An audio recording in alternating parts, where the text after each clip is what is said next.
Hey there, fans of the strange, dark, and mysterious. If you're into stories that make your skin crawl and keep you up at night, then buckle up because this one's a doozy. Before we begin, tell me, where are you listening from and what time is it there? The stories.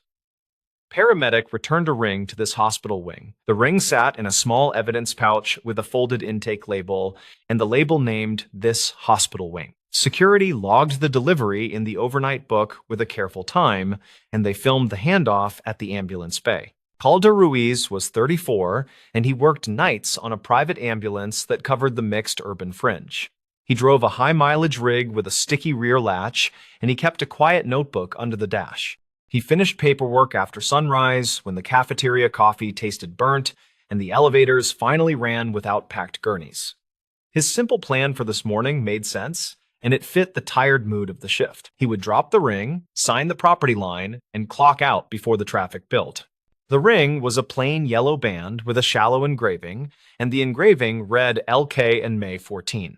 He did not remember any patient who mentioned jewelry, and their overnight calls were ordinary transfers and one shortness of breath.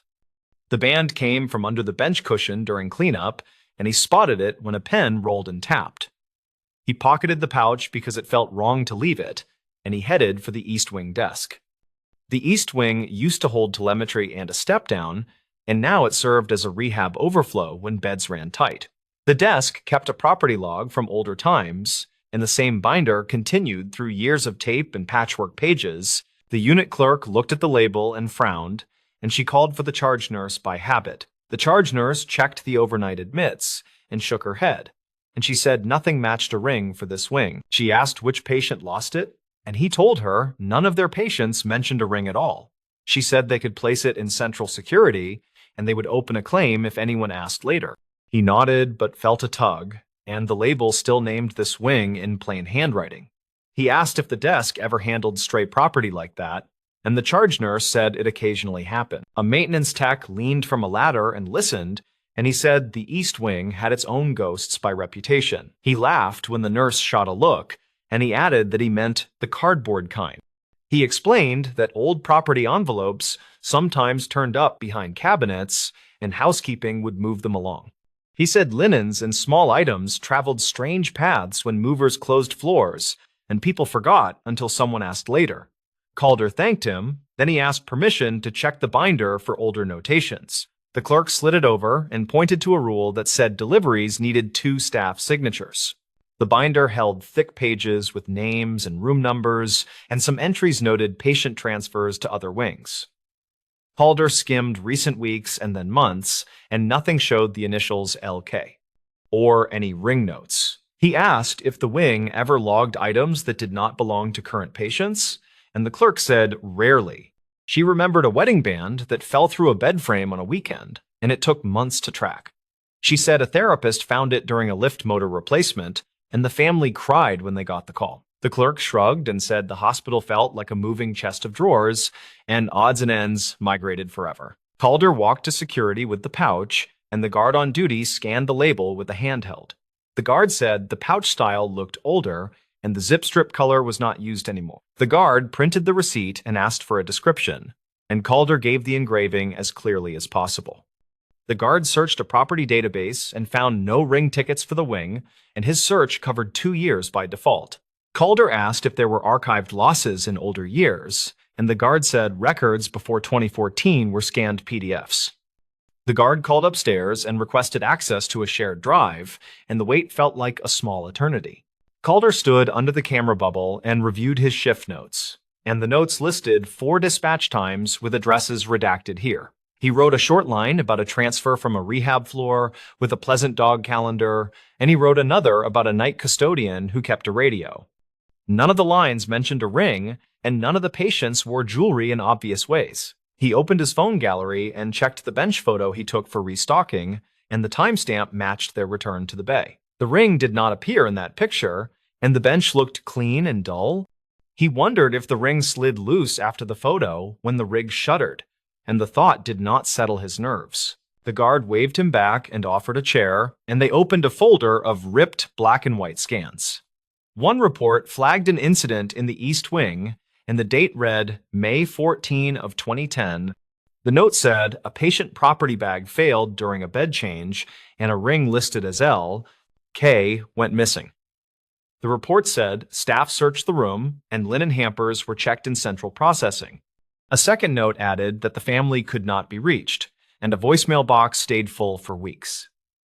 The case closed without resolution, and the scan ended with a faded stamp that looked handmade. Calder felt the small click that happens when separate lines meet, and the label suddenly seemed heavier than its weight. He asked if the room number was legible, and the guard zoomed until the pixels turned into blocks. The number looked like 212 or 217, and the wing layout had changed since then. The guard said maintenance might have an old map, and a shop supervisor kept binders in a cage downstairs. Calder thanked him, and he asked to make a quick copy of the scan for his crew file. The guard printed the page and stamped a copy line, and he urged Calder to keep things simple with the wing.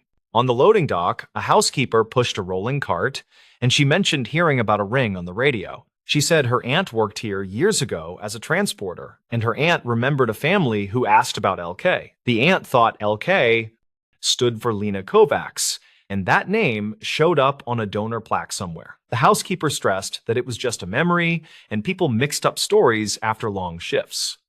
Calder thanked her and asked which plaque she meant, and she guessed it could be by the therapy gym. He made a note with a star, and he promised nothing beyond a respectful check. Maintenance loaned him a binder with a taped spine, and the old East Wing diagram showed rooms from 190 to 230. A paper tab marked a wall removal year in 2005, and the spaces had been reconfigured since that renovation. The diagram showed linen chutes and mechanical closets, and one chute lined up behind the current rehab gym. Calder compared the faded room to a modern corner, and the old room 212 would be near the therapy office. He felt the workable line appear, and it had more gears than luck. He thanked the supervisor and returned the binder, and he set off toward the gym. The therapy office had a bulletin board with service pins, and a small photo showed a woman in scrubs named Kovacs. A caption said she ran a staff fundraiser in 2011, and the photo looked like a copy of a copy. Calder asked the receptionist if Miss Kovacs still worked there, and the receptionist said she retired years ago. The receptionist checked a directory and found no current contact, and then she opened a drawer with old alumni notes. She found a folded program from a memorial tea, and the newsletter said, Lena Kovacs lost a husband early. The print used careful language, and it did not mention the ring or the initials. Calder felt a chill that did not belong to superstition, and he asked security if he could call the number on the old scan. The guard said the number probably died years ago, and he recommended the hospital volunteer office for family links. Calder went there and explained the situation, and he kept details minimal and careful. The volunteer coordinator listened and nodded, and then she showed him a book of donor inscriptions. She pointed at a plaque near the rehab gym, and the name said, Kovacs Family Therapy Garden with a small leaf icon. She said the family sometimes visited during late summer, and she could pass a message through a general email. Calder returned to the East Wing desk and asked again to log the ring, and he added the old report number on the form. The charge nurse read his notes and raised an eyebrow, and she asked whether this was a lost patient or a lost object. Calder answered it was certainly an object, and he was trying to avoid making anyone hurt again. She stared at the band through the plastic and then nodded, and she initialed the line for custody. She called linen services and requested a search of older chutes, and she asked maintenance about a recent vibration test nearby.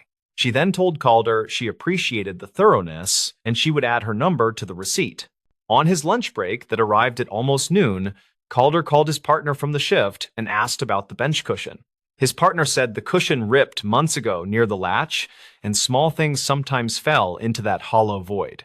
He said he once lost a pen that rolled out 3 weeks later, and they both laughed about the gremlins. Calder asked if any hospital staff had borrowed their transport stretcher recently, and his partner said rehab used it during a power test yesterday. The partner said the rehab techs pushed the stretcher over a threshold that made the whole thing shudder. Calder pictured the ring jumping free inside the cushion, and the moment drew a simple line through time. He walked to biomedical engineering and asked about the rehab stretcher loan, and the tech on duty pulled an asset report. The report showed a loan to the East Wing therapy office, and the return time matched their arrival last night. The tech said the stretcher had a known rattle in the side rail, and small items could migrate if they slipped. Calder requested permission to inspect the rail, and the tech handed over a hex key with a cautious smile. He removed the end cap and tipped the rail, and a dust mix fell with a soft hiss. Nothing else emerged, and the ring hypothesis remained just that. And yet, it still felt reasonable. Calder tried laundry services next and asked whether a ring could travel from a chute to a truck and back. The supervisor said it happened rarely, and a ring could ride a torn bag to a cart and escape later. The supervisor said older chutes sometimes released surprises when motors kicked, and vibration made lost things walk. She said one time a pager chimed from a folded blanket, and everyone jumped because the model was ancient. She wrote down the ring details and promised to ask her staff, and she asked for the property receipt number. Calder thanked her and climbed the stairs. Because the elevator seemed suddenly crowded, a retired nurse named Myra arrived for a flu shot, and she recognized the old pouch design at the east desk. She said those pouches vanished after 2012, and she used to seal them with a blue strip. She looked at the initials and stopped, and she softly said Lena kept her maiden name for work. She remembered a shift when a patient requested a chaplain, and afterward a ring went missing from the bag. She said they turned the room upside down and found nothing, and she cried telling the family that week. She asked whether the ring was truly here now, and the charge nurse said it was in security as of this morning. Calder asked whether Myra could share a statement, and she agreed to write a short note with dates as best she could. Her handwriting looked steady for a long history, and she described a bed change and a linen swap. She recalled a code earlier that day in a nearby room, and equipment had moved through the hallway quickly. She said carts piled up while everyone managed the chaos, and the chute doors swung as orderlies cleared hampers. She noted that Lena worked that corridor and often stayed late, and she kept paperwork near the therapy office. Myra ended by saying the family did not push a complaint, and the grief felt huge enough already. Calder added the note to the property file, and he asked security to copy the PDF and the asset report. The guards stapled everything carefully and wrote a short chain of custody line, and then he called his supervisor.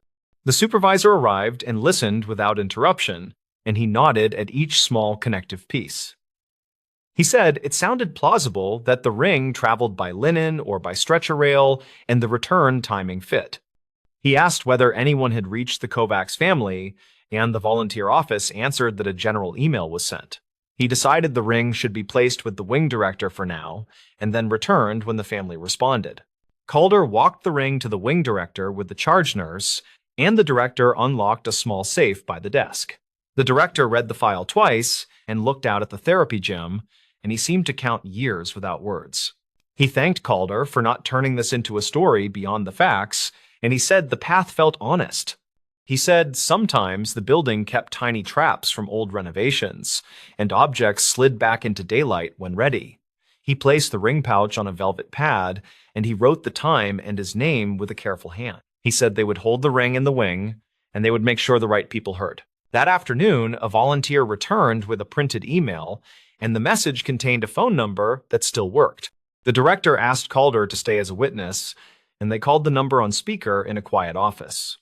A woman answered and identified herself as Mira, and she said she was Lena's niece by marriage. She listened to the summary and asked a few precise questions, and her voice shook on the second. She said her aunt still wore a thin band and a chain, and this sounded like her husband's original ring. She said the family visited the garden plaque every May, and they never stopped asking about a lost ring. They met in a neutral conference room with frosted glass, and the director set the pouch on the table. Mira brought a small photo from 2010, and the ring in the picture looked like the one in the pouch. She asked to hold it for a moment, and then she breathed as if she had been underwater too long. She pointed to a tiny scratch on the inner edge, and it matched a bike fall from their early years together. She explained that the initials were his and hers, and the date marked the wedding by a justice in a quiet office. She thanked the room and said she did not want a ceremony, and she was just grateful for care. Calder signed the witness line and pushed the pen toward the director, and the moment felt weightless and plain. Mira asked whether anyone would mind if she visited the therapy garden, and the director offered to walk her there. She asked if the ring could remain with the wing for a little while, and she wanted to place flowers first. The director said the wing would be honored, and he promised to contact her if any details surfaced later. Calder stood back and watched the distance between grief and closure collapse, and it looked like a hallway finally cleared. He nodded to the charge nurse and pocketed his notebook, and he promised to replace the bench cushions soon. 2 days later, the linen supervisor called Calder and said a tech found a torn seam in the stretcher cover. The tear ran along a hidden edge that opened under vibration, and small things could hide there without notice. The tech also found a coin lodged deep inside, and its date hit the same era noted in the file. The supervisor said this was not proof of the ring path, and it felt like a friendly witness. Calder took a picture of the seam and added it to the binder, and he logged the maintenance request for replacement. The small chain of custody now included the rail and the cover, and the line grew stronger without pretending certainty. The wing director arranged a short gathering by the therapy garden, and a few staff who remembered Lena came by. They set a small card that said, "Returned to the East Wing," and they left space for a family decision. Mira arrived with her 2 cousins and a bouquet, and she asked if she could speak to the gathered staff. She thanked everyone for treating the story with hands open, and she said the ring could stay displayed for 1 week. After that week, she would take it home, and she would bring it back every May as a quiet practice. People nodded because the balance felt right, and the garden bench caught the late light gently. Calder watched from the edge with his coffee, and he remembered the pen that tapped the bench before he saw the ring. He thought about the way buildings hold on to things, and how people read meaning into dust and echo. He thought about dispatch logs that look cold until someone traces them, and then the script becomes a real day. He considered the lines that join strangers into an honest arc, and he respected each break where evidence speaks. The ring did not prove fate, and it did prove persistence, and it showed that care can be methodical. He left the garden before the applause faded, and he headed for the bay to start another shift. On his next overnight run, he noticed the new bench cushion, and it no longer swallowed dropped pens into hiding. He kept his notebook on the dash and wrote a line about the East Wing, and he kept the words simple. He wrote that a ring once traveled the hospital like a seed on wind, and the wind finally stopped here. He wrote that people made that stop happen by checking maps and calling quietly, and by not rushing a story. He wrote that the wing felt different now, and the difference came from patience more than any grand event. He closed the book and turned on the radio, and the night answered with the ordinary sound of work. Weeks later, the director sent a copy of a small framed note, and it now sat by the garden plaque. The note stated that a staff family recovered a long-missing ring, and it had rested here for a time. It stated that the return involved a paramedic, a clerk, a guard, a supervisor, and a retired nurse. It added that the file included a torn stretcher cover and a scan dated May 14 of 2010. It invited no legend and made no claim beyond the chain of quotes and receipts, and it felt right that way. Calder clipped the note into a shift binder and smiled, and then he got called out for a routine transfer. On the way past the East Wing doors, he slowed and looked in, and the desk lamp made the binder glow. The charge nurse raised a hand without words, and the unit seemed calm in the bright noon. He thought again about how evidence moves on small wheels and how the best stories stay quiet when finished. He considered how many families carry unclosed lines and how sometimes a lost object can stitch one shut. He knew this ring did not solve grief, and it gave shape to a memory that had gone thin with years. He swung the rig into the daylight and felt the road through the wheel, and the city rolled forward like usual. Months later, he learned that Mira returned each May with flowers, and she touched the glass with the ring inside. The volunteer office kept the file updated in a narrow drawer, and the drawer label read East Wing Recoveries. Security replaced the camera bubble over the bay and kept the old unit for parts, and they joked about relics. The maintenance supervisor finally tossed the torn cover after documenting it, and he felt oddly proud of the careful record. The hospital moved through another winter without big headlines, and the garden kept the same soft wind under the windows. Calder kept working nights and never chased mention, and the crew understood without any speech at all. He still told new hires one short version during checkout, and he kept the details clear of romance. He said a ring with initials LK turned up under a bench after a stretcher loan, and the label named this wing. He said the date on the old report matched the engraving, and the linen path explained the long delay. He said good records and patient calls made the circle close, and that promise is why they log everything. He said someone cried without making a scene, and that is how truth usually presents itself at work. Then he pointed to the property pouch drawer and the fresh bench cushion, and he told them to check twice. Calder visited the garden once more after a busy night, and he stood alone before the building woke completely. He watched sun slide across the plaque letters until the leaf icon warmed, and the quiet felt unearned and good. He thought of how small choices build bridges that do not announce themselves, and then one step reveals the span. He remembered a retired nurse who wrote a careful line and a housekeeper who shared a family guess. He remembered a guard who kept files neat and a director who knew not to fill silence. He placed his palm on the cool railing and chose no grand meaning, and he simply wished everyone a gentle day. The ring returned to this hospital wing by documented steps, and the steps were ordinary and human and steady. The story did not need a mystery beyond time and movement, and it showed how rooms keep modest promises. He considered that a bench cushion, a torn cover, and a faded scan can hold a family together again. He thought that is enough for any place built to heal, and he walked back to the bay without speaking. He started the rig and checked the lights, and the reflections blinked across the wet asphalt. He breathed, then he rolled toward the morning traffic, and the work met him with the same quiet weight. The stories. Why the bridge cameras failed during the final crossing. The countdown to the final crossing had been promoted for weeks, and the city promised a clean archived stream.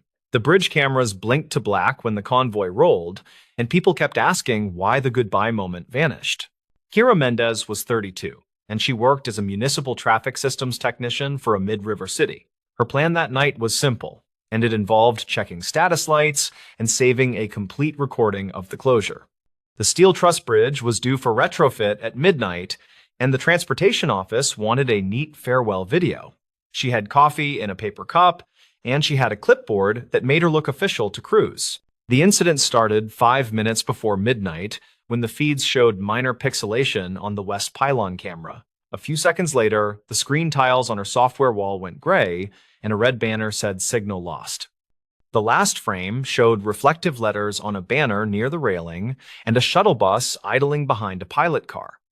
The convoy began its slow roll toward the county line, and the control room got very quiet. Kira listened to the archived radio channel, and she heard the bridge supervisor saying to hold speed at 15. A dispatcher replied that news crews were filming from the Riverwalk, and the supervisor said that everyone needed to stay behind the cone.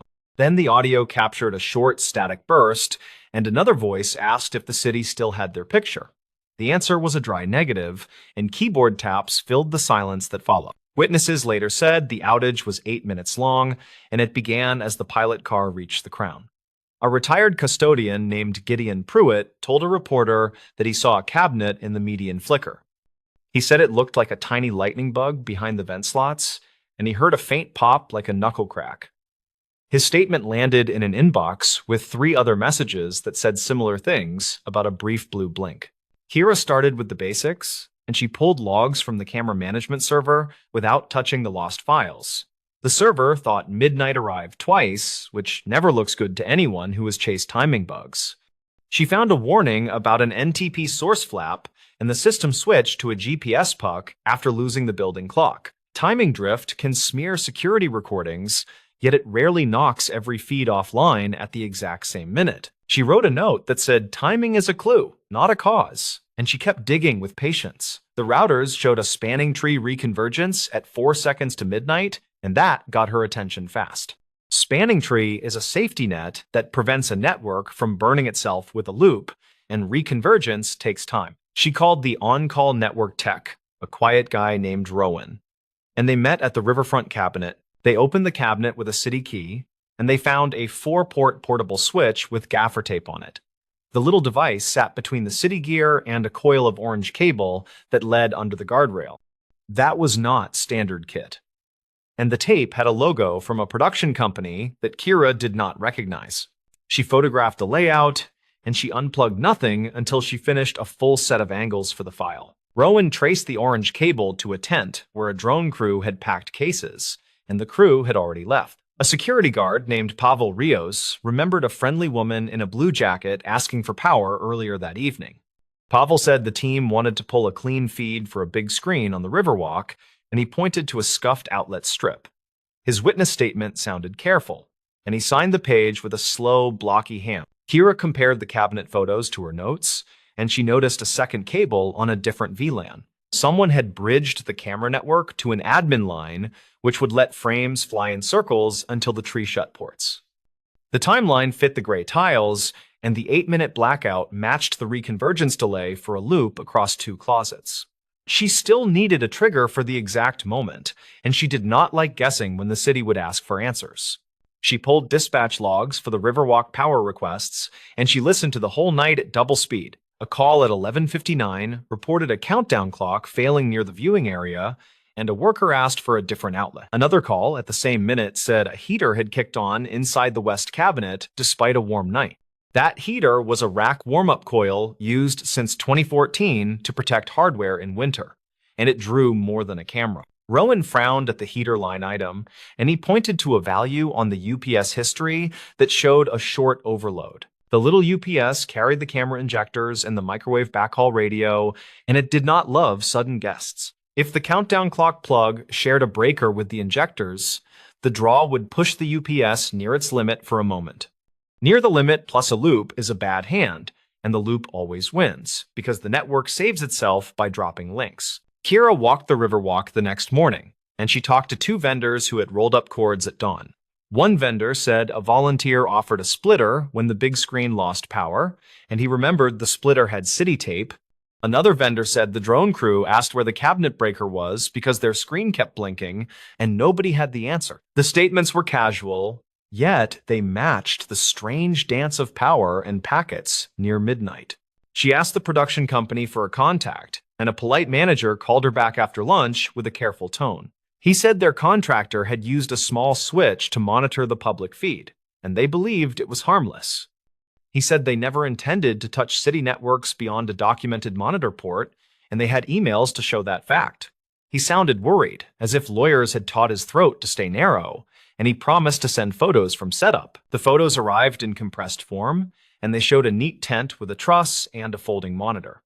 A cable labeled monitor led toward the guardrail, and a second cable labeled power ran to the same cabinet. The setup looked tidy under good light, and a laminated badge on a case matched the tape Kira had photographed in the cabinet. She added the images to her folder, and she kept the tone neutral in every note she wrote. She still needed to explain the last pieces, and the final footage angle kept bothering her with its reflection. The last frame from the west camera showed a bright banner near the railing, and the letters looked metallic and sharp. A sign vendor later confirmed that the city changed materials at the last minute, and they used mylar for a brighter look. Mylar near a microwave dish is not a great neighbor, and the backhaul radio sat a few feet behind that railing. Kira climbed the tower stairs with Rowan, and they checked the dish for scuffs or misalignment under gentle wind. The dish was tight, and the cable made a clean loop that would please any inspector who had seen careless work. A scratch along the feed horn matched Gideon's tiny lightning bug description, and Rowan thought a brief arc could have happened. He said a floating ground could arc when a heater kicked in, while a loop forced the switch to rethink its links. They looked at the UPS again, and they saw a time-stamped blip that coincided with the heater line he had noticed earlier.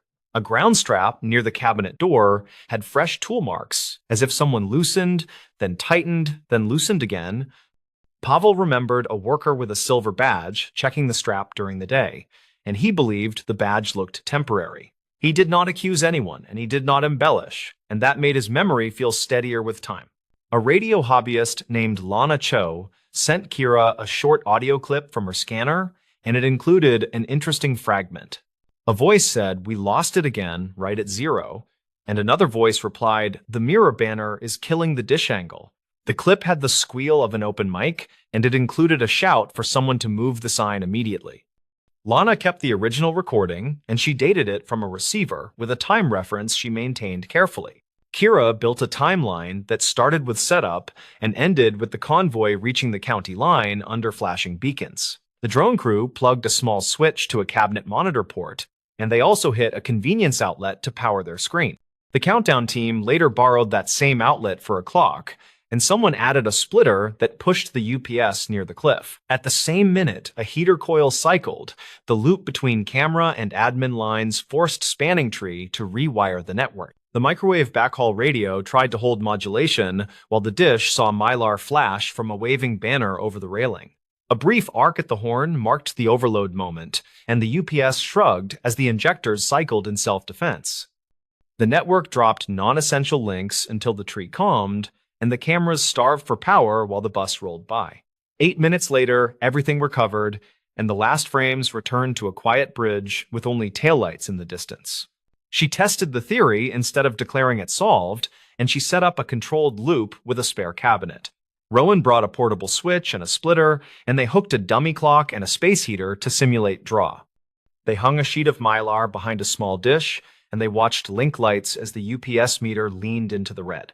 The picture dropped in a pattern that matched the outage graph, and the recovery time was nearly the same as the archived gap. The city attorney asked for careful wording, and Kara kept her report plain and rooted in the logs and statements. She wrote that the outage was caused by a loop introduced by a third-party device connected to a cabinet switch. She wrote that concurrent power draw caused a protective brownout on the injector bank, and the Mylar reflection reduced backhaul margin. She wrote that the combination aligned at the convoy start, and the system behaved as designed to protect itself. There were no villains in the file, and there were only decisions that stacked until one more decision leaned on the pile. The production company paid an invoice for a review of future practices, and they issued a short apology that avoided dramatic language. The city barred portable switching devices from cabinets without written permits, and they posted a plain sign that said, "Do not plug in here." The Riverwalk now had a dedicated outlet post with a meter and a breaker that belonged to special events. Kira saved the last recovered frames in a folder marked Final Moments after the fact, and she kept a second copy offline. She did not watch them often, and she did not chase blame in private, and she slept fine despite a long week. The bridge sulked under scaffolding and tarps for months, and the retrofit finished in a crisp morning 2 years later. People cheered during the reopening, and the cameras held their picture while the first car drifted over the new deck. Later, she visited Gideon at the Riverwalk, and he pointed at the sunset like a man who graded light for a living. He said he liked the quiet after a big repair, and he liked how the river never cared about the drama. Kira laughed, and she said the river had better uptime than most networks she had nursed through storms. He nodded once, and he said the city should write that motto on the cabinet door in permanent black paint. The final crossing remained a story without visuals, and it turned into a local trivia question about timing and luck. People asked why the cameras failed at that exact moment, and she would answer with the same simple sentence. The cameras did not fail. The system protected itself when we pushed it into a corner with too many little choices. It was not sabotage, and it was not a conspiracy, and it was not a broken promise carved in steel. That answer never made headlines, and it never satisfied anyone who needed a single dramatic cause to tie a bow. Yet it was true enough for a file labeled complete, and it was sturdy enough to stand in front of questions. She believed that was all a public story needs, and she believed that was enough to close a small and stubborn loop. The river kept moving, the bridge returned to work, and the cabinets hummed in their careful metal boxes by the rail. The stories. This tape from the lake wasn't meant for you. The box of tapes arrived with a smell like wet cardboard and cold metal, which fit the label scrawled across the top. The handwriting said property of lakeside maintenance, and under that a warning marker in red that felt a little performative. Ria Kovac was 34 and paid by the city to digitize old media back into living memory, which meant long headphones days. She sat in a windowless room behind the reference desk and fed cassettes into a deck that clicked with patient devotion. Her plan for the day was not ambitious, just finish a carton before her lunch sandwich bled through the paper. The incident began when she lifted a cassette from the stack with tape flaking like dandruff across the shell and saw the note. Someone had written this tape from the lake was not meant for you in the same heavy hand that marked the box. She laughed by herself, then she rubbed the shell with a sleeve and slotted it into the dubbing deck. The first sound was wind on an exposed mic, then a voice with the plain vowels of a person who never moved away from county lines. The man said, "Recording starts now," then counted off time the way divers do when they want witnesses later. The hiss of water followed, with a hollow knock like an oar catching a ladder. Rhea tapped a notepad and wrote, "Lake intake, maintenance crew, late summer." She preferred notes to memory because notes never tried to impress anyone. The voice returned with an update that felt almost scripted, and he said the police have cleared the North Shore and no one wants to check the culvert. He added that the marker buoy drifted during last week's storm, which would confuse people using the old map rather than the fresh survey. Rhea paused the deck and stared at nothing. Then she wrote, "This is not training audio." She listened again while the deck began to wobble a little, as if it felt nervous. The man on the tape called a second person by name, which Rhea wrote as Reed, though it could have been Reed, and asked for a tow line length in the book. Papers rustled in a way that sounded practiced, like they had been rustled for microphones before. The second voice was younger and annoyingly cheerful, and he read a number that did not match a chart Rhea remembered from a digitized manual. She looked up the manual in a folder and confirmed the discrepancy while the tape kept turning. The complication grew through small things that did not agree with each other, which is how real messes usually announce themselves. A splash came with no shouting, then a calm description that a scooter had bumped something that was probably a log. Another voice, off mic, said 30 paces northwest from the pier, which would only make sense to people who used sneakers to measure water. Rhea paused and wrote, "Witness statements use paces. Training crews do not." Then she tapped the counter and kept the deck running. The tape cut to a later time without warning, and the man spoke in a lower register and said the family brought a photo. He said the deputy discouraged showing it, then added that the mother insisted because she believed the jacket would reflect light underwater. A woman spoke near the mic and asked if the current would push clothing into the reeds, and someone answered with a line that felt rehearsed by memory rather than by training cards. Rhea stopped the deck and stared through the glass into the quiet stacks. Then she wrote, "Reported missing teen in 1998, probable night swim." She did not know that case personally, but people in her building remembered headlines that arrived 2 summers before the county fair built a second gate. She pulled the archive software and typed terms that felt respectful and cautious, then broadened the search when nothing appeared in scanning range.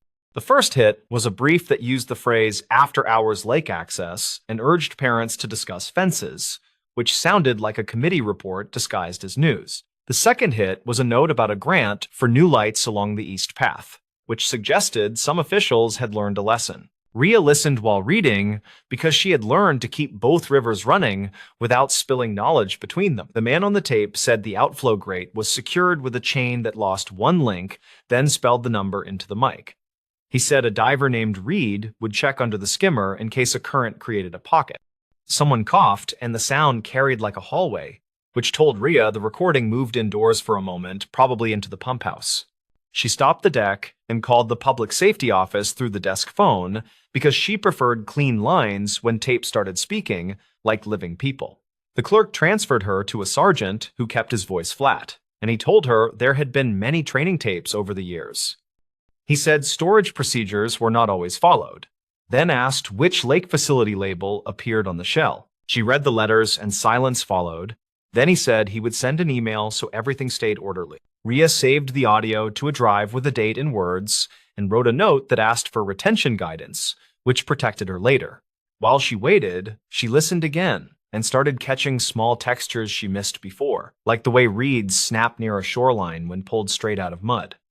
The man described a sneaker with a broken lace loop, and then he reported the make of a lighter found below the pier that matched several described in earlier calls. He kept saying reportedly and according to people on scene, which sounded careful enough to make a person suspicious. The investigation pushed her out of the room and into places that smelled different, which is how she knew it was working. She walked to the old photo and map drawers past the genealogy corner and pulled a laminated lake grid from the early 2000s that showed markers before the storms moved the buoys. The North Shore marker had 3 possible placements depending on survey year, and the tape described a search pattern that matched the oldest one. She wrote, that misplacement would pull a sweep away from the culvert by several yards during a clockwise pattern. Rhea checked the dispatch book that the clerk kept for walk-in requests, and she asked for the log around the week she guessed from the grant article. The book was clean where it mattered and messy where it did not, which is how real logs behave when they are used rather than polished. Several calls mentioned a late-night figure seen near the maintenance gate, and one call specified a tall person wearing a reflective vest that did not match city issue. The vest detail caught her attention because people remember shiny things when they feel useless bystanders. She went to the bait shop at the road bend because people who sell minnows remember who buys coffee the morning after an ugly night.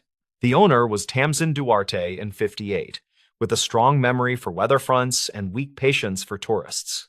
When Rhea asked about North Shore nights from a certain summer, Tamsin cut her off and said people still parked on the service road to drink and break bottles. Then she added a name quietly. Tamsin said a park supervisor called Corley used to sit on the hood and lecture kids about life, though nobody asked. The name did not appear in the tape, but small towns prefer a rotating cast in the same old play. Rhea checked a directory in the library office and found a Corley under Parks with a middle initial and a retirement date in 2007. She called the number listed and reached a house sitter who said the man had moved south for better joints, which sounded reasonable. She left no message and wrote a line that asked if Corley ever held keys to the pump house after hours, then underlined it. The deck resumed chewing while she read, and the man on the tape grew more precise, as if he knew the mic would be his memory. He said the grate was clear and the scooter had not found anything new, then asked Reed to try the intake lip again. He added that the mother asked about the jacket again and whether dye would spread from the fabric, which sounded like a thought returned to after anxiety chewed it thin.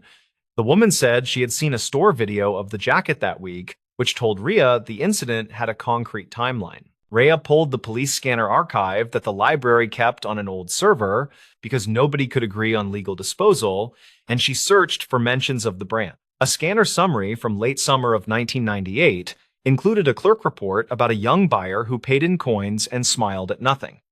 The same summary mentioned a second caller who said a man in a Parks vest argued with a boy on the east path near the lockbox.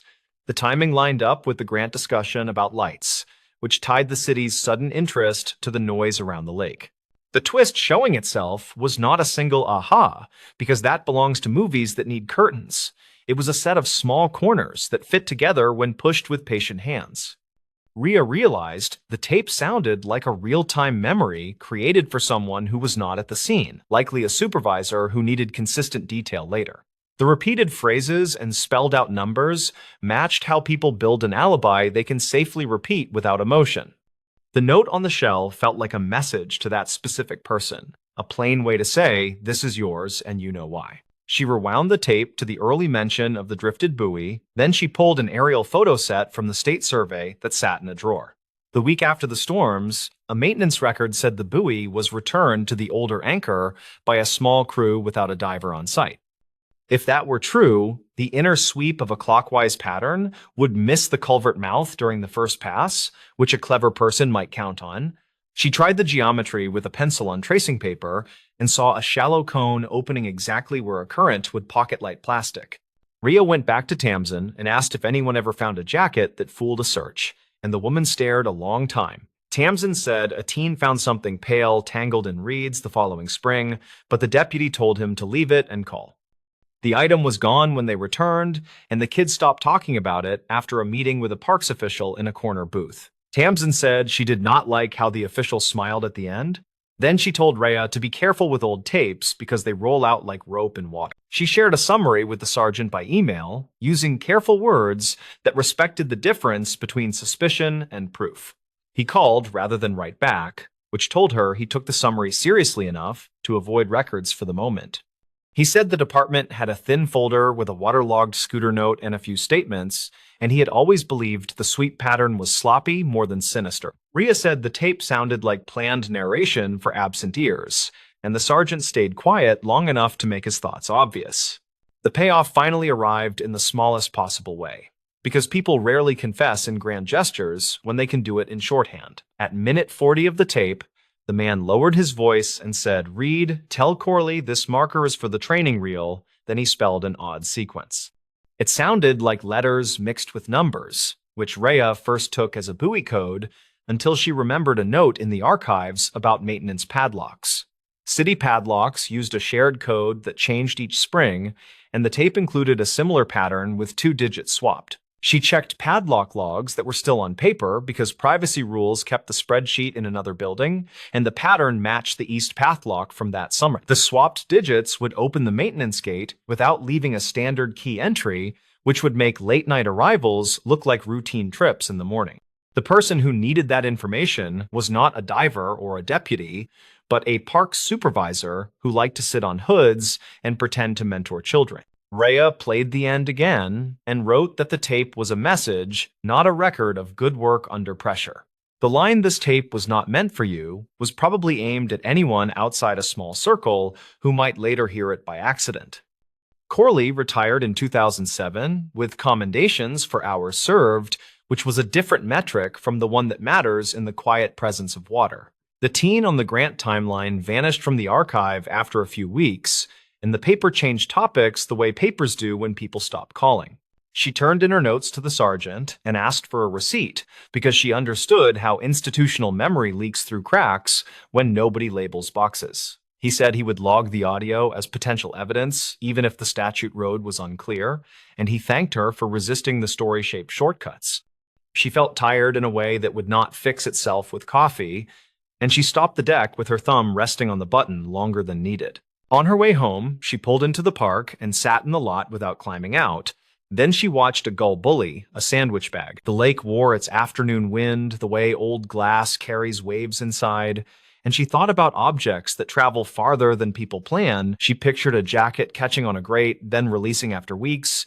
Then she pictured a vest reflecting just right in a corner eye on a dark path. She said nothing to anyone because there was nothing to say that would not become a speech, and speeches never fix water. Later that week, the sergeant called and said the department would reopen a file enough to review procedures from that season. He did not say the word case, and he did not say closure, which she respected.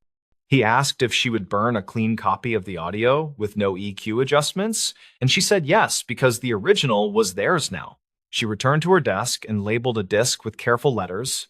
Then she slid it into an envelope that carried a little static when sealed. She kept one personal note in her drawer that read, "Listen for the words people repeat when they want to be believed." The tape had taught her that patterns are not only for divers and surveyors, but also for liars who fear their own imaginations. She recorded that thought in her daybook and closed it with the last of her calm. Then she put the next cassette in the deck. Someone had written North Dam Inventory on the shell, which sounded refreshingly dull. That night, she drove past the bait shop and waved at Tamsin without stopping. Then she took the long way around toward the public beach. The markers shone without drama, and the path lights hummed with a noise the city would ignore until a budget meeting. Rhea parked by the picnic area and walked to the fence where the service road ended. Then she watched the chain on the gate while cars passed behind her. It had a new lock with a digital face and a sticker that said "City Issue" and nothing more. She returned to her car and wrote one last line on a napkin, so the thought would not echo through sleep and turn into something else. She wrote the tape reached the wrong hands on purpose years later because objects look for the people who will understand them. It was never meant for the public or the paper or the desk with the humming lights. It was meant for a single person who knew a code and loved arrangements. The lake accepted every plan without comment, then it kept its own quiet notes until someone listened with stubborn attention. In the following weeks, the library received a small budget lift earmarked for media preservation, which made Rhea feel both pleased and uneasy. The sergeant stopped by and left 2 donuts that tasted like remorse trying to be kindness, which she appreciated. He said the department had interviewed a few long-retired staff members who remembered a supervisor with a talent for showing up during good photo moments, then leaving before real work began. He did not promise new conclusions, which was the correct move. Rhea finished the carton that started the day, then she shelved the empty box with a clear label that included dates and full words. She had learned to keep history gentle but firm, like a hand holding a shoulder before a hard sentence. She believed the tape would survive now, whether as a footnote or an exhibit or a quiet lesson in training rooms. She believed the jacket probably never reflected enough light to matter, but it had helped a mother keep hold of a shape while others built their own. On a calm morning, weeks later, she sat by the lake with coffee and listened to the small mechanical whir inside her own recorder. She sometimes captured ambient sound to clean her ears between sad projects, and the gulls performed like they were paid in bread. A child laughed from the playground, and a dog shook water from its coat, and the fence creaked with the weight of a sleepy worker leaning to check a latch. Rhea lifted her mic, then lowered it, and decided this moment did not need a track and a label because not every memory belongs to the archive. She drove back to work and unlocked the quiet room. Then she placed the lake tape in a drawer that took 2 keys to open. The message had found an unintended reader, and the circle had widened by an inch, which was sometimes the only ethical way to widen circles. She wrote one careful note in the catalog that said voices describe a search using drifted markers and misremembered charts, reportedly to inform an absent supervisor. The stories. Motel room key log raised a warning at noon. The motel stood behind a tired strip mall where the highway bent east, and the room key log flagged a warning at noon. The manager said it had never done that for a single guest before, and the front desk software timestamp looked clean. Tamsin Rourke was 38, and she worked as a freelance transcriptionist who liked quiet rooms near highways. She checked in after a morning dental appointment, and she asked for a corner room away from the ice machine. Her plan was simple and forgettable, and she would upload 2 interviews before dinner without distractions. She had a cheap grocery salad chilling in the mini fridge, and she set her laptop near the lamp. The incident started when she left for a quick walk along the frontage road, and she returned before lunch. The red light on the lock blinked twice when she placed her key. And then the handle felt sticky for a second. She slid the key again, and the green light appeared, and the door opened without resistance. Something in the room felt slightly wrong, and her neat habits made that feeling hard to dismiss. Her notebook sat an inch off its earlier square alignment, and the privacy latch hung down at a different angle. The remote was upside down on the bed runner, and the curtains were parted just enough to show the lot. She did not panic, and she checked the window first, then the bathroom, then the closet. Nothing obvious was missing, and nothing valuable looked disturbed, and the safe still clicked with the same code. The manager, a steady man named Karim Doss with a careful way of talking, came up with a portable printer. He said the lock system kept an audit trail, and he could print the last 50 entries for peace of mind. He pressed a button on the encoder box, and a strip of paper fed out with lines that looked like a receipt. He pointed at a line that read, "Warning at 12:00," and he frowned at the code beside it. Karim said the warning usually meant repeated wrong keys, or a master key used in the wrong sequence. He asked whether she had trouble at the door, and she said the first swipe was odd, but it finally worked. He said housekeeping had not reached the swing yet, and the schedule showed rooms 5 through 10 blocked for later. He also said maintenance had no work orders near her room, and the pool pump had their focus today. Tamsin asked for a copy of the printout, and he tore the strip carefully and handed it to her. He said the desk software would mirror the entries, and the access times should match the paper record. He offered to change her room, and she said she preferred to stay if he could figure out the timing. She needed to finish her files, and moving would cost an hour of careful setup that already worked. He left to check the system downstairs, and she began a small investigation with habits learned from years of odd jobs. She took pictures of the desk layout, and she wrote down the position of the remote and notebook. She opened the fridge and felt the salad lid, and condensation traced the shape of her thumb. She photographed the hallway from her doorway, and she watched the corner mirror for anyone watching her room. Her phone showed an unknown missed call at 11:59, and the voicemail held only air and a soft tap. The timestamp placed the call 1 minute before noon, and that matched the printed warning by chance or design. She saved the file and wrote voicemail at 11:59 on a sticky note, then kept going. She recorded a short clip of the lock blinking pattern, and she took a still of the latch angle. Karim returned with a more complex explanation, and he looked both apologetic and curious. He said the central software showed 4 events around noon, and 2 were standard heartbeat checks. He said the 3rd line was the warning, and the 4th line was her successful entry. He said the heartbeat checks were normal, and his vendor insisted those never touched the door memory. She asked who else had access to the master keys, and he listed his assistant and the head housekeeper. He said the shift had started late because of a staffing issue, and nobody had departed the laundry room until after the storm warning cleared. He looked out the window for a second, and the clouds were breaking over the lot. He said he could pull camera footage of the hall, and he offered to show her right away. They stood in a back office that smelled like detergent, and a small monitor rendered yesterday like a shaky stage. The hallway camera faced the vending alcove, and her door showed only as a sliver to the right. She could see the housekeeping cart parked across from a stairwell, and the garbage bag over its handle moved like a slow flag. She could also see the timestamp in the corner, and it froze now and then. Karyam scrubbed to 11:58, and the hallway stayed empty except for a flicker near her door. He paused and rewound, and the ghost of a reflection crossed the chrome of the vending machine. The time stamped 12:00 when a shadow fell across the carpet, and then the monitor hiccuped through 4 frames. When it recovered, the cart stood an inch closer to the stairwell, and a candy bar wrapper twitched near the baseboard. He said the recorder sometimes skipped frames when the network hiccuped, and the storm probably did that earlier too. He said he would export the clip for backup, and he pressed a key that made the machine work. He printed another lock log at the front desk, and he noticed the codes looked different than the hallway printer. He muttered that the right column no longer showed the same vendor identifiers.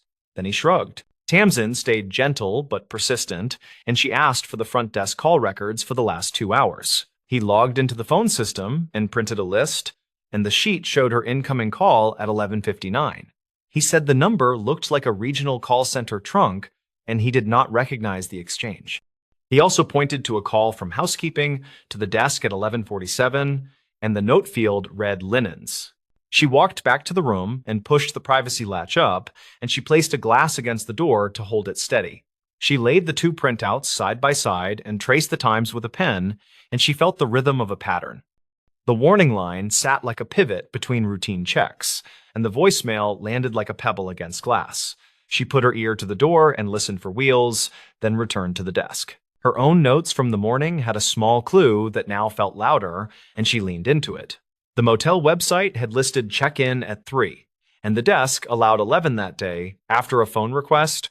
She remembered the clerk saying the system was fussy about early openings, and he had to enable the room manually.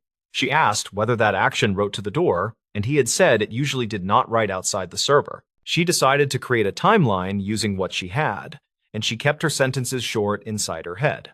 She wrote walk begins at 11:25, and she wrote return at 11:58 by phone clock. She marked unknown call at 11:59, and she marked warning at noon per log. She marked successful entry after noon, and she left a space under the hallway camera skip. She started checking external sources that could anchor the minute hand, and she searched for weather alerts. The city office had posted a gust advisory that morning, and the timestamp read 11:49 on the archive page. The motel shared the notice on a social feed, and that repost time read 11:52. She noted those times and circled the hallway camera skip, then took another breath. 2 doors down, a long-term guest named Felton Jarvie stepped out with a laundry bag, and he watched her writing with polite curiosity. He wore a maintenance polo from a utility company, and his hands were clean in a careful way. He asked if everything was all right, and she said the door log showed a warning while she was gone. He said he heard a tap near noon from her door, and he thought it was someone knocking softly. Felton told her he had walked past the vending alcove at 11:55, and the housekeeping cart was not there then. He said the head housekeeper usually parked by the elevator, and moving the cart to the stairwell meant a quick run. He said the stairwell door sometimes stuck in humid weather, and people jiggled it with hip or shoulder. He offered that detail without drama, and he returned to his laundry with a nod. She wrote, witness heard soft tap near noon, and she wrote cart location changed between 11:55 and noon. She returned to the office and asked Karyam whether any staff used the stairwell before lunch. He said the head housekeeper clocked a call to the desk for linens at 11:47, and she likely went down the stairs to the supply room. He said he could ask her directly, and he picked up the radio. The head housekeeper, a brisk woman named Vina Ortega, arrived with a ring of keys and an honest face. She said she did not touch room 9 that morning, and she stayed focused on laundry because 2 new hires were out. She said she parked the cart by the stairwell at around 11:56, and she ran down for pillowcases. She said she saw a man on the landing who said he was looking for the ice machine. Vina described the man in a way that felt practical, and Tamsin wrote each point without rushing.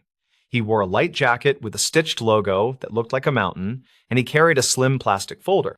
He kept his head down when he passed her, and he said something like, "Sorry, wrong turn," in a low voice. Vina said she did not see him after that moment, and she returned with pillowcases within 2 minutes. Karim asked whether the man entered any rooms, and Vina said no with a clear shake of her head.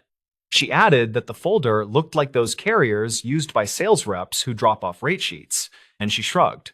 Tamsin asked if any vendors had appointments scheduled around noon, and Karim checked a clipboard near the computer. He said a door lock vendor had promised a firmware push window this week, and the note read, "Watch for noon checks." He called the vendor number from the contract, and a recorded line explained a service window had occurred overnight earlier that week. The recording mentioned that local controllers might resynchronize during the next heartbeat, and some systems would show noon test entries. It said the entries should not appear as warnings, and any warning codes indicated a local misconfiguration with time settings. Karim put the phone down slowly and exhaled. This turned the printed warning into something less mysterious and more technical, and yet the soft tap and shifted items remained. Tamsin asked whether the motel had shifted clocks recently, and he said they had updated everything after a power blink in late spring. He said the head housekeeper never touched the controller closet, and only he and the assistant manager had the key. He said the assistant was off-site today, and the key hung in his pocket. Tamsin asked for the stairwell camera if available, and he said that stairwell lacked coverage by an inch of budget. She asked whether a rear door camera covered the bottom of those stairs, and he nodded with measured relief. They pulled up the rear camera, and a narrow view showed the delivery alley and a sliver of the stairwell door. The timestamp now froze less often, and the light shifted across an oil stain like a lazy sundial. At 11:58 by the camera clock, the stairwell door opened just enough to spill a thin triangle of light. A figure in a light jacket stepped into the frame, and the stitched logo matched Vina's description by shape. He held a slim plastic folder against his side, and the posture looked like someone carrying documents that should not bend. He walked toward the alley exit, and he kept his head angled away from the lens. Karim printed the clip details and wrote down the frame references, and he looked grateful for the anchor. He called the city non-emergency line and reported a suspicious trespass with time and description, and he received a reference number. Tamsin stayed in the office while he spoke, and she scanned the clip again for details that might connect. The jacket logo looked familiar, and she leaned closer to the screen. She remembered a flyer in the lobby about avalanche readiness training from a regional outdoor store, and the mountain logo resembled that brand. She found a photo of the flyer in her morning snapshots, and the triangles of the logo matched in a crude way. She wrote possible brand match on her notes, and then she reconsidered the cleaner explanation. She asked whether any delivery drivers wore similar jackets from a local supplier. Karim said a laundry service delivered on Tuesdays, and their shirts had a wave rather than a peak.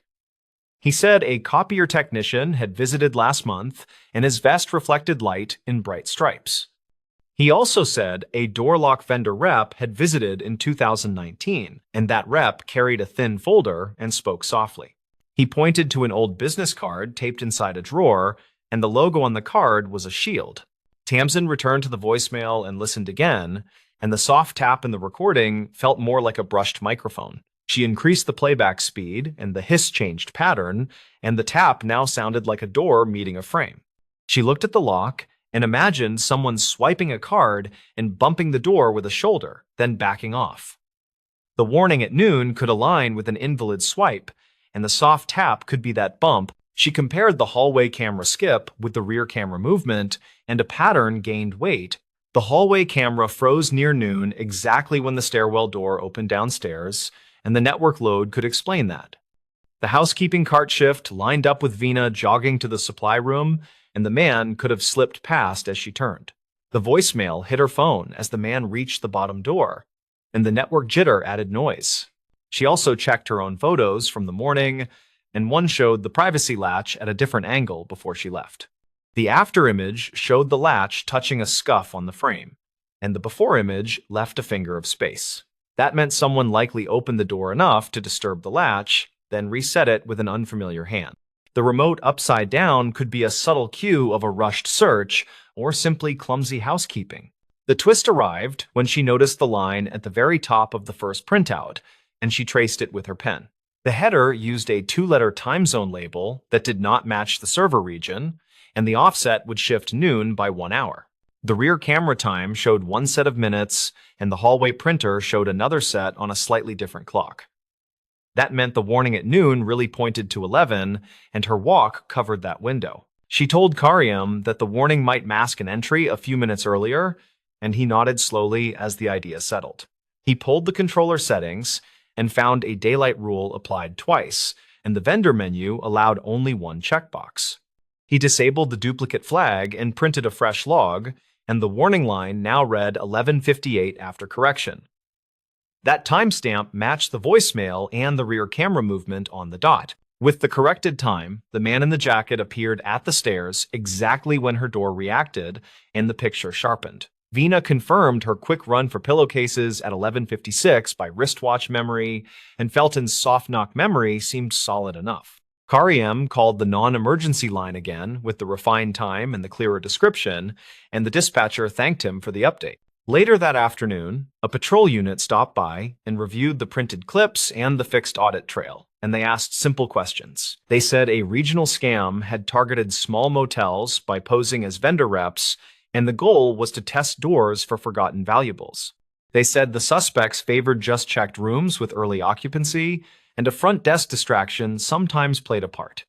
They took the folder details and the logo sketch and said they would file a report. Tamsin finished her interviews with the door double-latched, and she kept one eye on the hallway mirror when grabbing ice. She moved her wallet to the safe and spread her notes across the desk, and the scene felt accountable now. She typed a short summary with exact times and saved every photo twice, and she kept the lock printouts flat under the clip. She handed copies to Karyam before dinner, and he thanked her in a tired voice. Before she slept, she replayed the day with a practical mind, and she measured her fears against the evidence. The door lock warning at noon had sounded alarming and mysterious, and the correction removed some dramatic weight. The network's skips created suspicion, yet they explained themselves when matched with weather alerts and stairwell footage. The man in the jacket had moved like a test rather than a charge, and his exit suggested caution over violence. The next morning, a call from the dispatcher confirmed a minor break at another motel, and the description matched the jacket and folder. They said nobody was hurt, and they had recovered a similar audit trail with the same duplicate daylight setting. They asked for permission to retain Karyam's clips for training, and he agreed after printing a release form. The report would remain bland and useful, and that felt right for everyone involved. Tamsin returned the key at the desk and asked for a printed receipt with checkout time, and she tucked it carefully away. Karyam had fixed the controller settings and ordered a second camera for the stairwell, and he looked relieved. He said he would schedule a vendor review of the master key sequence, and he promised to retrain the desk on early room openings. He thanked her again for being patient and methodical, and his posture finally eased. She drove away with the highway steady and uncomplicated, and the motel shrank in the rear view until it was another box. She told herself that most mysteries feel bigger when unnamed, and this one had a tidy frame now. The log had raised a warning at noon, yet the truth landed minutes earlier, and the whole story hung by a misaligned clock. She kept the copies in a folder labeled Motel Room Audit, and she let the day be ordinary again. The stories. Why locals avoided that highway turnout after archived tapes? For years, people driving the old state highway between two small towns avoided a certain turnout near mile marker 91. The place looked harmless enough, a cracked patch of asphalt with a slanted guardrail, some weeds, and a broken streetlight. But those who grew up nearby said that if you stopped there at night, strange things happened. Back in 1996, a highway maintenance worker named Travis Keene was assigned to inspect storm drains along that stretch. He was 38, lived alone, and usually did his rounds before sunrise to avoid heavy traffic. That February morning, he radioed his supervisor around 4:20 a.m., saying he had stopped at the turnout near the ridge because a culvert there was flooded. It was the last transmission anyone heard from him. When the crew came later that day, they found his truck idling, driver's door open, and his flashlight lying in the ditch. His radio was still on the seat, buzzing with static. At first, they thought maybe he slipped and fell into the drainage pit, but search teams combed the area for 3 days with dogs and found nothing. The official report listed him as missing. In early spring that year, a state trooper found a small cassette recorder wedged under the passenger seat of Keene's truck. The tape was partially damaged by moisture, but audio engineers later salvaged parts of it. What they heard caused the highway department to quietly close that turnout for several months. Only fragments of the tape were ever released, though copies circulated among troopers and local reporters. On the tape, Keene's voice could be heard describing the flooded culvert and making notes for his report. He mentioned hearing a sound like running water even though the drainage was still. Then there was a pause, followed by the crunch of gravel and a faint metallic knocking, as if something were striking the guardrail. He muttered that someone must be out there. Moments later, his tone changed. He whispered that a figure was standing at the end of the turnout, near his truck lights, motionless. The rest of the tape dissolved into static, then a few seconds of muffled breathing, then silence. Investigators checked the surrounding land for any sign of trespassers. The nearest houses were half a mile away, and nobody reported hearing or seeing anything unusual that night. Still, the highway patrol logged several late-night calls over the next month, from drivers who said they saw flashing lights or a person standing in the road waving them down near that same marker. When officers arrived, nothing was ever there. In 2002, a retired dispatcher named Loretta Vance told a local paper she had archived several of the old emergency tapes from that period. She said she remembered one specific call that never made it into the public file. According to her, a truck driver had radioed in saying there was a man in a reflective vest near the turnout signaling for help. By the time a patrol unit arrived 8 minutes later, the truck driver was gone. His rig was found 3 miles down the road, engine off, lights on, and the door locked from the inside. He was later located at a diner 20 miles away, confused and unable to recall leaving the cab. Reporters tried to verify her memory through the department's records office, but several of the call logs from 1996 through 1998 were missing, apparently lost during a server migration. Still, copies of the Keene tape surfaced online around 2011 after someone uploaded a restored version from an old police archive. Audio specialists claimed the frequency hiss on the track shifted in a way that suggested outdoor interference, like shortwave bleed or power line distortion, though no transmission lines ran near that turnout. A freelance investigator named Aaron Byers, who once worked for the State Transport Division, conducted his own study of the site in 2017. He took soil and water samples and found nothing unusual except traces of magnetized iron particles near the guardrail. He speculated that the metallic knocking Keene mentioned could have been the sound of loose signage vibrating from wind gusts. However, his field recorder picked up a faint, rhythmic pulse whenever his car engine was idling near the slope, a pattern that matched the timing of the static bursts on Keene's tape. Locals told Byers that animals often avoided that patch of asphalt. Drivers noticed deer crossing farther down the road and stray dogs turning away before the curb. One witness, a postal carrier named Darlene Ruiz, said she once stopped there to fix a loose mirror and saw what looked like a headlight beam flicker across the inside of her car, even though no vehicle was approaching. She left immediately and later noticed her clock had jumped ahead 12 minutes. Her phone's timestamp showed the same gap. The county eventually restructured the route in 2020, adding new lanes that bypassed the turnout completely. The old guardrail was removed, though pieces of it remained piled in a maintenance yard behind the highway office. Some claim that late at night, if you drive along the parallel service road, you can still see faint taillights hovering where the old pavement used to curve. Over time, the Keene disappearance became part of regional folklore, filed next to old mine accidents and bridge collapse rumors, yet certain details kept resurfacing, like the archived dispatcher notes that matched later reports, or the fact that multiple tapes contained the same background hum. A few amateur sleuths suggested it was a recording artifact caused by cheap equipment, but no one could explain why the distortion always rose in pitch before the moment of silence. In 2023, a hobbyist group using drone-mounted sensors mapped the ridge for a documentary. They detected an underground cavity roughly 12 feet beneath the turnout site, extending toward the nearby creek. Geological experts said it was probably an erosion tunnel formed by runoff, though it wasn't present in surveys from the 1980s. The cavity collapsed a few months later after heavy rain, leaving a sinkhole that swallowed part of the service fence. No trace of Travis Keene or his equipment was ever found in that area, but a later inventory from the transport department listed one missing flood gauge and a handheld magnetometer, both last signed out under his name. Today, older residents still tell travelers not to pull over between marker 90 and marker 92. They say sometimes when the air is heavy with moisture and the road hums beneath your tires, you can hear faint tapping, like metal brushing metal, and a low voice reporting water levels into an old cassette recorder. Whether that's just echo carried from the nearby drainage tunnels or something else entirely remains uncertain. What's clear is that no one in town stops at that turnout anymore. The stories might be exaggerated, but every legend begins somewhere, and this one began with a man who simply vanished while doing his job. One quiet morning in 1996, the stories. Paramedic who returned a ring to the ranger station. He found the ring beneath a bench outside the ranger station after a thunderstorm cleared and left everything smelling like pennies.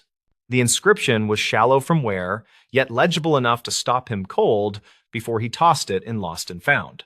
His name was Daryl Keene, 32, paramedic on the rural night unit that parked near the station between calls. He had clocked out late and planned to drive home for eggs and sleep, nothing heavier than traffic and weather. The ring was small, silver, scuffed, with 4 letters etched inside that did not match any brand he recognized. He wiped it on his shirt, felt ridiculous superstition prickle his neck, then reminded himself that metal was just metal. He walked into the station lobby where the maps curled at the edges and flyers begged hikers to sign trail registers. The clerk on duty that morning was a seasonal hire named Isabel Rusk, 26, wildlife biology graduate and coffee loyalist.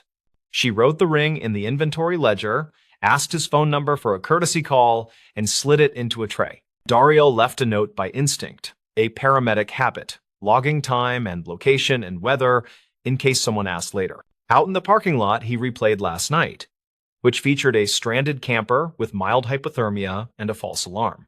He could not shake the ring, which was strange, because he usually forgot objects once they were filed and numbered.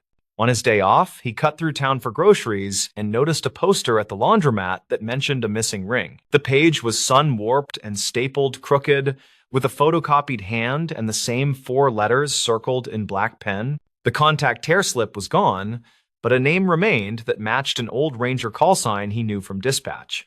He remembered hearing it during training, tucked into an anecdote about a search several winters before he joined the unit. Back at his apartment, he opened a plastic tote where he kept spiral notebooks filled with patient notes and road observations. He used them to steady his head when night shifts stacked up and details blurred into one long siren-haunted ribbon. He flipped through a winter notebook and found an entry about a storm closure at the North Ridge trailhead near mile marker. There was a scribble about a reported vehicle in the lot after midnight, and a reference to archived calls marked cold case. The 4 letters matched the poster and the notebook, and his stomach tightened like he had stepped into empty air unexpectedly. He told himself it was coincidence. Then he looked again at the handwriting and knew he would not sleep without checking. He drove to the station and asked for Isabel, who had just come off trail crew support and smelled faintly like pine cleaner. She retrieved the tray, confirmed the ledger entry, and admitted that the ring already drew a call from a withheld number. The caller reportedly asked whether the inscription was intact, then hung up when she offered the standard lost property procedure.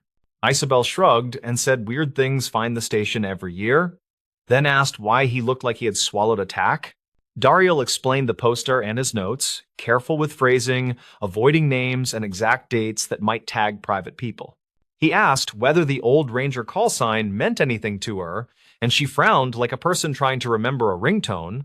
She typed on a terminal that still beeped like an old cash register and pulled up a thin incident summary from past seasons. The report mentioned a volunteer ranger named Lyle Witt, mid-40s, seen last signing out to check a flooded culvert. Witness statements suggested he turned off the main road to assist a motorist in a heavy rain that erased tire tracks. Final footage from a highway maintenance camera showed headlights near the ridge turnout, then heavy static as wind battered the lens. The four letters in the ring inscription matched his initials and a nickname the volunteer used on old trail day signboards. The summary ended with a note that the vehicle and the volunteer were not recovered despite grid searches and river scans. Dariel felt the room narrow, which happened to him on difficult scenes when he needed to pick the next useful action.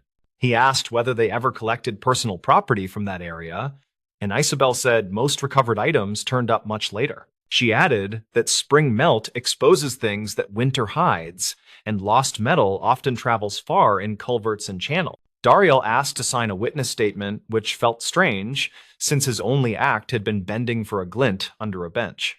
He described the find with plain details, like distance from the threshold and position of the bench slats and water stains. He included the weather and the timestamp from his phone, then he photographed the ledger page with permission for his records. On his way out, he noticed a corkboard with dryer lint textures of flyers, including one about historic flood years and culvert maintenance. A little printed square described a storm nearly 20 years back that undercut the ridge road and formed a temporary sinkhole.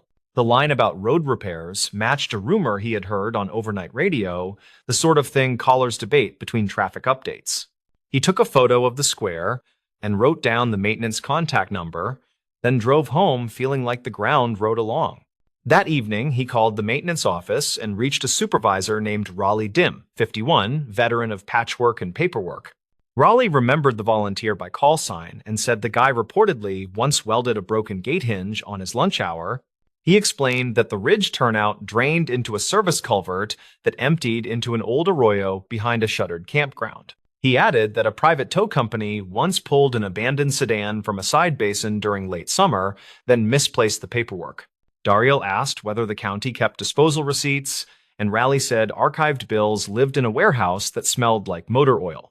He offered to meet the next morning with access to the paper stacks if Dariel did not mind dust and swearing at faded ink. They met in a low building whose metal roof pinged when gulls landed, and Raleigh rolled out a ladder and a cart with binders. Dariel paged through invoices and found a line item for a recovered vehicle from the ridge vicinity after a storm year. The receipt lacked a plate number, which set his teeth on edge, but it listed a description that matched the volunteer's truck. A handwritten note in the margin directed the tow company to hold personal effects for a claim that never arrived or cleared. Dariel used his phone to scan the page, then asked Raleigh whether the side basin ever got dredged for heavy debris after storms. Raleigh nodded and said they tried, but the basin had pockets where things settled deep and stayed quiet until a new season. Back at the station, Isabel took the scanned receipt and added it to a folder that had begun to resemble a small case file. She called the number from the old poster just in case, and it rang to a voicemail that no longer accepted messages. They agreed not to speculate out loud, which is how responsible people hold a line between curiosity and harm to private families. Instead, they requested access to dispatch logs from that storm week, using internal email channels and precise language about inventory continuity. The logs showed multiple calls reporting a stalled vehicle and disappearing taillights near the ridge turnout around the same time. One archived call captured a voice asking if the station had a spare chain, then cutting out as thunder rolled over everything. Dariel listened and felt a human scale of time, the way a minute expands when weather takes over and simple plans collapse. He thought about why the ring would end up under the bench unless someone placed it, then pictured stormwater spreading like a net. Isabel checked the station exterior and found a grill over a drain that emptied near the bench after long downhill runs. She traced the channel on the maintenance map and saw a path from the arroyo through a culvert that cut beneath the parking lot. It sounded improbable at first, then they considered how small objects ride water differently than larger debris during heavy flow. A ring could slip past grates like a coin tossed to luck, then settle where turbulence died and janitors swept after hours.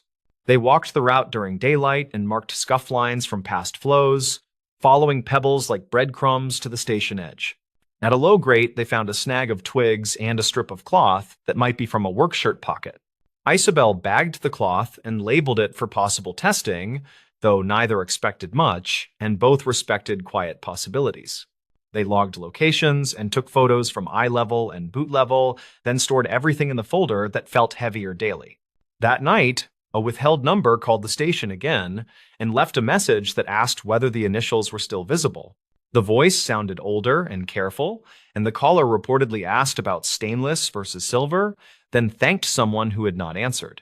Daryl suspected a relative who wanted privacy, so he did not push for a callback through caller lookup that might bruise boundaries. Instead, he asked Isabel to post a simple notice that an item was found, with identification proof required and no description. 3 days later, a woman arrived with wind-bitten cheeks and an envelope of photocopies of Trail Day signboards and old photos. She introduced herself as Marnie Witt, 50, postal clerk, and said she believed the ring belonged to someone she once knew. She produced a photocopy of a volunteer roster with initial marks that matched the inscription style and the spacing between letters. She also brought a scanned image of a birthday photo reportedly taken at the station picnic where the ring first appeared on a hand. Isabel followed procedure, asked neutral questions, and requested a description without revealing any difference between steel and silver. Marnie said it was silver and scuffed from manual work, and the letters were done with a cheap engraving pen from a hardware counter. She had no interest in press or drama, only closure regarding a box of things that never found a rightful shelf at home. She did not ask about remains or rumors, and the room felt like a church hallway, with voices quietly minding the floor echo. Daryl watched her study the ring like a person watching weather, accepting change without bargaining. Then she nodded and held it close. She signed the claim form and thanked them for record-keeping, then said she planned to take the ring to a quiet spot and breathe. After she left, Daryl and Isabel sat silently with a folder that could be closed even without answers that win headlines.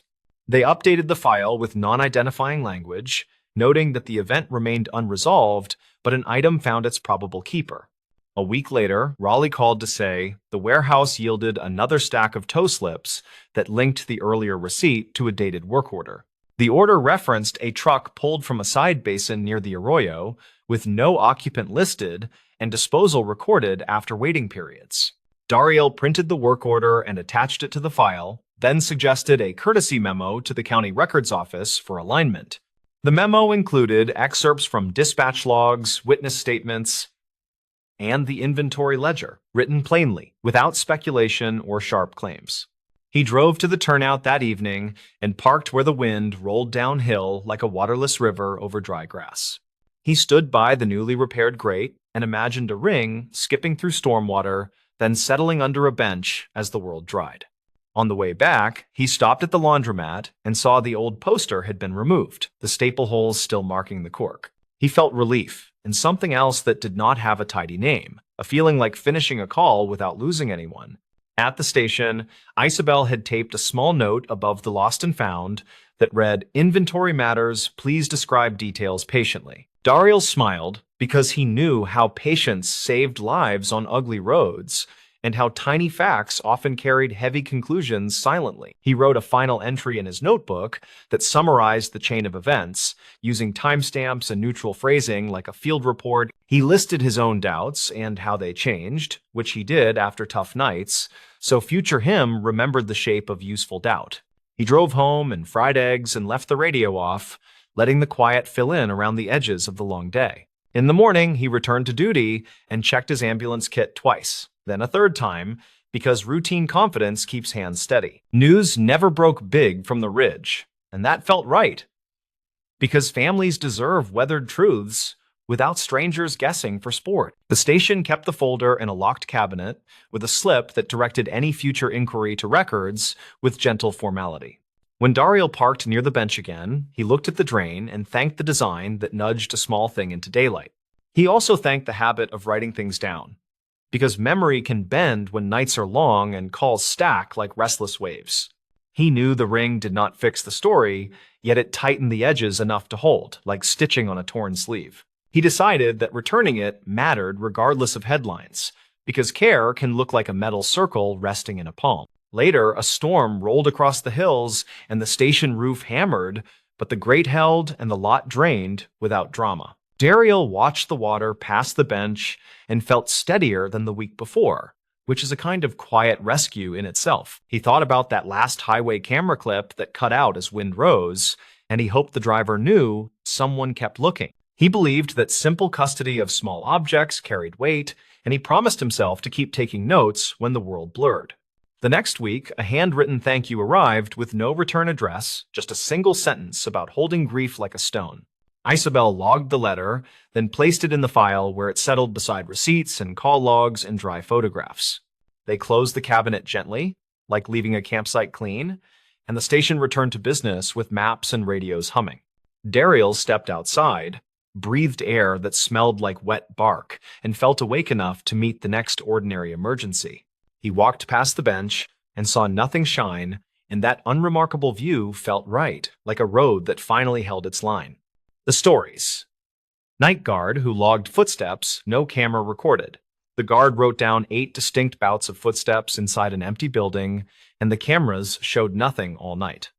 2 separate motion sensors tripped near the same hallway, yet playback displayed a silent corridor with only the exit sign glow. His name was Barrett Lorme, 42, a night security officer at a regional logistics hub off a county road. The building sat between a rail spur and a belt of trees, and the company shipped auto parts and appliances. Barrett worked the 10 to 6 shift in a brown uniform that always smelled faintly of dust and coffee. He carried a flashlight, a radio, and a phone that hooked into a dispatch line, and he liked the quiet. He had a simple goal that Tuesday night in early spring, finish his rounds and sign off incident-free by dawn. He had brought a thermos of soup and a paperback, planning to spend the downtime in the small control room. He checked the weather and watched rain move in thin sheets across the lot lights. He thought about replacing his shoes, since the tread had started to squeal on polished tile. The incident started just after midnight, when he heard measured steps across the second-floor mezzanine. He was finishing a log entry about a storm alert, and the sound came clean and steady through the ceiling. He checked camera feeds for the mezzanine, but the screens showed still aisles and palleted boxes. He grabbed his light and his radio, and he headed for the stairs with the practiced calm of routine. At the mezzanine, he found that familiar quiet hum from the conveyors, a noise that never truly stopped. The footsteps repeated behind him, like someone matching his pace near the rail that overlooked receiving. He pivoted fast, saw only empty air, and a red light blinking on a camera dome. He walked the length of the aisle while noting the time, and every time he paused, the steps seemed to pause. He logged the first occurrence at 12:15, wrote down the location, and continued his route. On the next pass, he heard them again near the battery storage closet, crisp against the concrete. He spoke into his radio, more for procedure than comfort, and announced that he was investigating a possible trespass. He found the closet locked and the seal unbroken, which did not help his nerves. From the control room, recordings later showed a hallway with nothing but reflected light pooling against steel doors. The microphones in that area were old and tinny, yet they caught a faint rhythm that matched walking. The time code on the feed read 12:18, which matched his scribbled note from the clipboard. He wrote a second entry because repeated anomalies meant paperwork, and paperwork meant patience. By 1:20, the steps had moved to the long corridor past the break room, and Barrett felt the hairs rise on his arms. He had switched to his backup flashlight after the primary started to flicker, which made the hallway feel longer. He called dispatch on the archived line and requested a patrol swing through the outer lot, which sounded more confident than he felt. The dispatcher logged it and told him to stay on channel, which he did while walking slow. Around 2, the rain intensified, and the roof drums sent soft rolls through the rafters that sounded like distant carts. Barrett tried to isolate the sound by standing still, counting under his breath, then moving again. The footsteps returned with the same cadence each time, never rushing, never trailing off, like a metronome following his heel. He marked the third and fourth occurrences, and the sheet started to look like a pattern. He started to reconstruct the history of the building in his head in that practical way that guards do when bored. The hub had been expanded twice, and the mezzanine had been added after the original slab settled. A retired manager once said the second floor carried sound, strangely because the joists had been spliced during a shutdown. That small detail stuck now because odd structure often equals odd sound, and odd sound confuses cameras. He decided on an internal check of maintenance records, so he dug into a filing cabinet near the back wall. He found a binder labeled Floor Vibration Studies, stamped with a date from 2009 and signed by an engineer. He skimmed line items and saw mention of a resonance under certain loads and a recommended brace that was never installed. He took a photo on his phone, more habit than plan, then heard the steps again behind the door. He opened the door fast and swung the light through dust and metal shelves, and nothing moved. He stepped inside, closed the door, and waited until the air felt heavier, then walked, which pulled the sound along like a shadow. He spoke low into his radio and said, "Test." And he heard a soft reply through the ceiling that sounded like his own voice. He marked the fifth occurrence, then circled the time twice because the echo trick felt wrong. Barrett called the shift supervisor at home, a man named Gilles, and left a calm message. He explained that sensors popped twice, cameras showed clear, but audio suggested movement that matched his pace. He asked permission to halt one conveyor and test the mezzanine with the motor silent, since noise masking can complicate readings. He set the phone down and sipped soup while rain hit the window like static. The lot patrol rolled in at 2:30, and a deputy named Ames checked doors with a bright light and gentle humor. Ames wore a jacket that looked older than the car, and he liked to tease Barrett about hobby detective work. He came inside, listened near the break room, and heard the steps when Barrett moved, then nodded like a man hearing an old song. He wrote a short note on a card and suggested they check the time sync on the cameras. Barrett pulled up the system configuration, and a small detail finally jumped out where he had not looked. The network video recorder had synced to a time source that shifted during a recent firmware update. The correct setting had moved to a secondary tab, and the cameras were drifting a minute and a half slow during overnight resets. He compared timestamps against the dispatch call log, and the mismatch explained one gap, but not all gaps. He pulled out old handheld footage from training drills, which he kept on a thumb drive for new hires. A clip from 2019 showed a tour up the same staircase on a quiet Sunday night.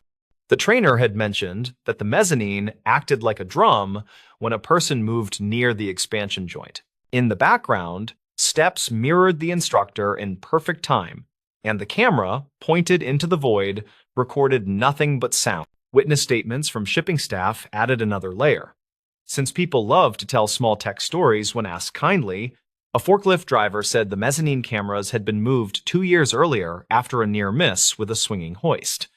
The new angles covered the rails and aisles, but created a narrow dead zone where a parapet shadow swallowed detail.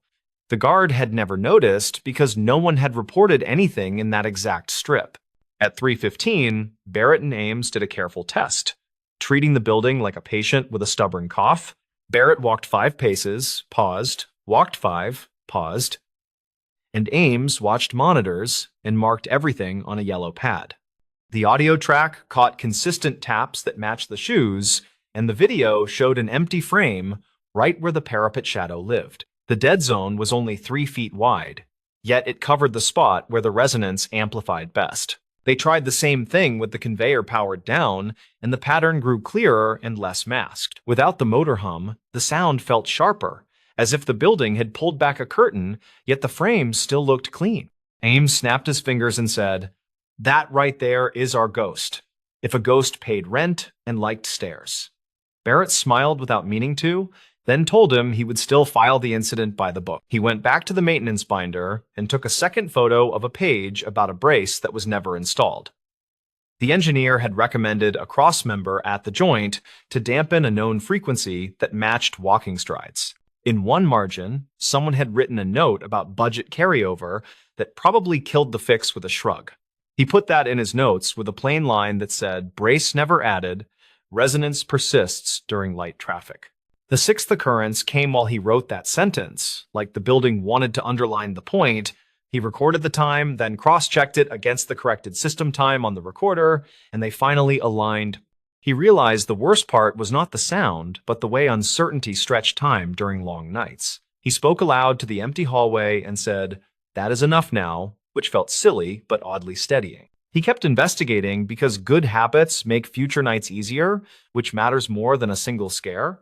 He printed the camera layout and traced the dead zone with a highlighter, then labeled each motion sensor with its field of view. He checked battery dates because a dying sensor can behave like a jumpy cat, and both batteries were fresh from last month. He called the day supervisor and left a second message with a tighter summary. The seventh and eighth occurrences happened as a pair near 4, right when shift change trucks started rumbling past the fence line. The steps matched his route exactly. Yet the sound slid forward and backward based on where he stood near the rail. He pictured the mezzanine as a guitar body that needed a finger pressed lightly on a string to quiet a note. He thought about the brace again, and he made a final note that felt like an instruction. When Gilles called back just before 5, Barrett kept his tone normal and direct. Gilles asked if he needed an officer to sit inside until the sun came up, and Barrett said they were fine now. He explained the misaligned timestamps and the dead zone shadow and the resonance sheet that read like a forgotten to-do. Gilles sighed, then said to write it clean and attach the photos to the morning inbox.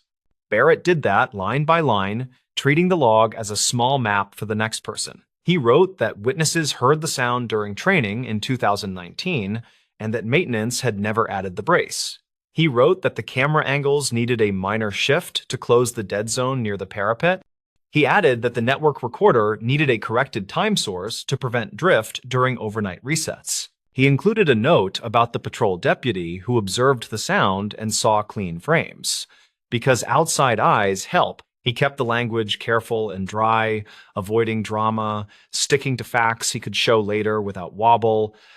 He attached phone photos of the binder pages, the highlighted camera layout, and his clipboard entries that matched the sensor alerts. He finished by recommending a temporary closure of the area until the brace could be installed. Sunrise cleaned the edges of everything, and the building felt ordinary again, which was a relief he did not say.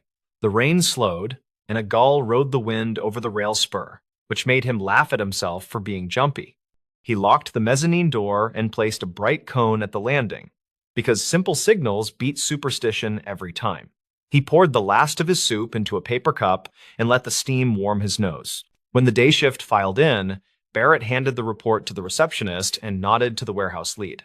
He told the lead to keep people off the mezzanine except for essential work, and the lead agreed with a tired salute.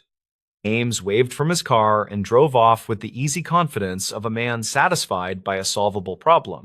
The place returned to its ordinary clatter, which was the best sound in the world that morning. In the weeks that followed, the company installed the missing brace and retuned the camera angles by a small degree. A contractor ran a new line to the time source, then logged the change and initialed the tab with a neat signature. The steps never reappeared in the same way, according to follow-up notes and archived calls from later shifts. Barrett replaced his shoes and kept working nights, because quiet had always been the goal. If anyone asked about the story, he told it straight, and he never padded the edges to make it spooky. He said that buildings remember their mistakes in the shape of their echoes, and a cheap fix can teach a loud lesson. He said that cameras can lie without malice if someone nudges their clocks or points them an inch left. He said that good logs can save an hour of fear, which felt true every time he wrote a line. By summer, the mezzanine felt like any other walkway. Not a drum, not a stage, not a mirror for footsteps. The report lived in a drawer with other small sagas of night work, each one patient and plain. Barrett liked that the truth did not need big words or legends, just careful notes and people who read them. He had found the sound and given it a reason, and the reason made the building quiet again.